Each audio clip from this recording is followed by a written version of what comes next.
The drama surrounding the Lakers took on a new shape the moment LeBron James stepped back onto the court. What was supposed to be a season defined by survival and uncertainty has quickly transformed into something far more dangerous for the rest of the league. The Lakers weren't supposed to thrive without him. They weren't supposed to be sitting 10-4 after missing one of the greatest players the sport has ever seen for 14 straight games. Teams simply do not lose that much firepower and suddenly look like one of the most complete units in the league. Yet Los Angeles did it. They figured out a rhythm, found scorers in unexpected places, built an identity from the ground up, and elevated the supporting cast into legitimate threats long before LeBron ever checked in again. And when he finally returned, something clicked instantly. The Lakers went from competent to terrifying in the span of a single night. Watching LeBron reintegrate into the flow of the game was like watching an orchestra that had been practicing without its conductor suddenly find its full voice again. The Jazz game might be remembered as the night the Lakers quietly announced what was coming. It didn't start cleanly. The defense looked confused, the rotations fell half a step slow, and the offense struggled to balance touches while figuring out how to blend its newly formed identity with the presence of the player who built the team's culture in the first place. But even in those early moments, there was an undercurrent of control that hadn't been there before. Every time LeBron got his hands on the ball, possession steadied. The pace slowed just enough for players to find their spots. And when the game threatened to slide back into chaos, he nudged it back into order without ever dominating the ball. It was a different kind of leadership, quieter but sharper, as if he had chosen a role not defined by volume but by precision. As the second half unfolded, that precision became impossible to ignore. The Lakers' offense, which had already been functioning at a high level behind the brilliance of Luka Doncic and the ascension of Austin Reeves, suddenly reached a point where every option became viable at once. LeBron wasn't trying to rewrite the game plan. He was simply smoothing the rough edges, turning difficult possessions into easy ones, transforming rushed shots into clean looks, and freeing his teammates to showcase the best versions of themselves. In those stretches, the Lakers looked like a team no longer dependent on individual greatness but elevated by collective intelligence. Every cut mattered. Every screen threatened to collapse in the defense. Every drive opened up layers of space that simply did not exist when only one star was on the floor. But the most fascinating part of this transformation wasn't LeBron's stabilizing presence or even Luka's MVP-level dominance.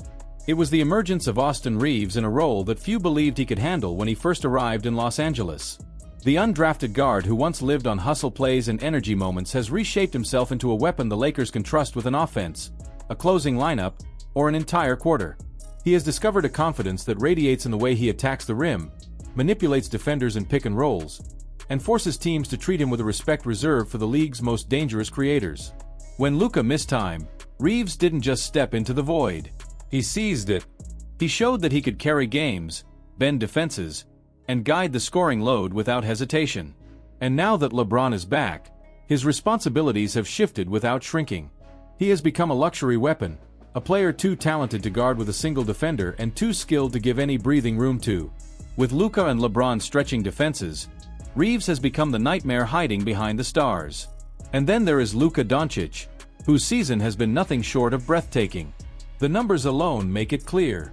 30-plus points per night, nearly double-digit assists, an arsenal of scoring options that no defender in the league has figured out how to slow down. But what makes Luka's impact so much deeper is the gravity he has brought to Los Angeles. He pulls defenses apart the way only the greatest defensive players can. Every drive forces help. Every pick and roll demands switches that leave defenders scrambling. Every possession creates ripples of panic across the opposing side. And in the stretch where LeBron was sidelined, the Lakers learned exactly how to weaponize that gravity.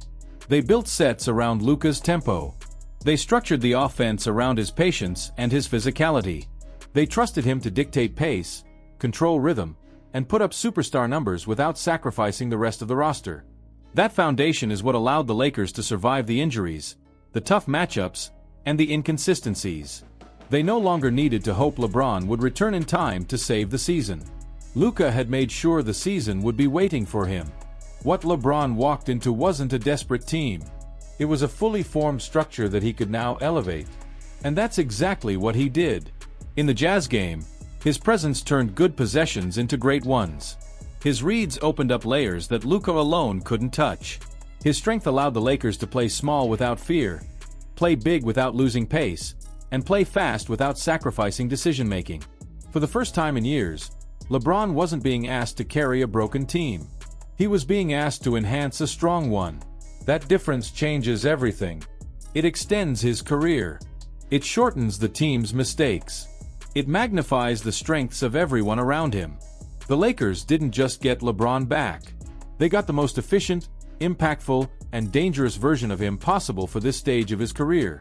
And now, with Luka dominating, Reeves ascending, the roster fully healthy, and LeBron sliding seamlessly into a role that complements the identity the team has already built, the Lakers find themselves at a crossroads. Not of uncertainty, but of opportunity. The Jazz game was not perfection. The rotations still need refining. The defense still has holes. And the chemistry will take time. But the blueprint is undeniable. This is a team with 3 elite creators who can take over any possession, punish any coverage, and collapse any defense. This is a roster with depth, purpose, and balance in a way it hasn't had since the championship run. And the rest of the league is beginning to see what it means when all 3 of these players are clicking at the same time. Which leads to one question that now hovers over the entire NBA. If this version of the Lakers exists in December, what will they look like in April? Because if the performance against Utah was merely the floor, then the ceiling may be as high as anything Los Angeles has seen in the modern era. If you're still here, I want to hear from you. Do you think the Lakers with a healthy LeBron, a dominant Luka, and an ascending Austin Reeves can become the most dangerous offense in the league? And which player do you believe will make the biggest impact when the playoffs arrive? Let me know your thoughts in the comments. And if you enjoy deep dive breakdowns like this one, make sure to like the video, subscribe to the channel, and turn on notifications so you never miss the next big story.